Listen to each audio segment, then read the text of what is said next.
বিভিন্ন ব্যক্তির অবৈধ সম্পদের তথ্য চেয়ে দুর্নীতি দমন কমিশন দুদক এ পর্যন্ত 50 দেশে মিউচুয়াল লিগ্যাল অ্যাসিস্ট্যান্স রিকোয়েস্ট বা MLAR দিয়েছে।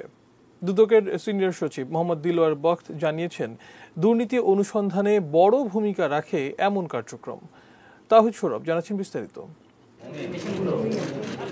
ক্যাসিনো কাণ্ডে আইন শৃঙ্খলা রক্ষাকারী বাহিনীর হাতে ব্যাপক গ্রেফতারের পর এদেশের কোন কোন প্রভাবশালী সিঙ্গাপুরের ক্যাসিনো কাণ্ডে যুক্ত তা জানতে সে দেশে গত বছর MLAR পাঠিয়েছিল দুদক।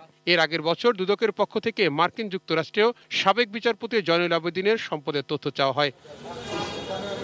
MLAR এর মাধ্যমে তথ্য বিনিময় করে 2013 সালে বিএনপির প্রধান খালেদা জিয়ার ছোট ছেলে কোকোর পাচার করা টাকা ফেরত আনে দুদক। তিনি সিঙ্গাপুরে প্রায় 9 কোটি টাকা পাচার করেছিলেন। দুদক বলছে, এ পর্যন্ত 22টি দেশ দুদকের MLAR এ জবাব দিয়েছে। মানি লন্ডারিংয়ের মাধ্যমে কোনো অর্থ পাচার হয়ে থাকে, সেই অর্থ দেশে ফেরত আনার জন্য এই MLAR পাঠানো হয়ে থাকে।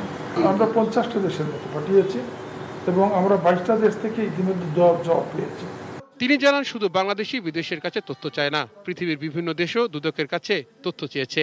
এটি আন্তর্জাতিক একটি চুক্তির মাধ্যমে পৃথিবীর বিভিন্ন দেশ যারা আনকাকের সদস্য হয়েছে তারা এই মানি লন্ডারিং সংক্রান্ত তথ্য আদান প্রদান করে থাকে।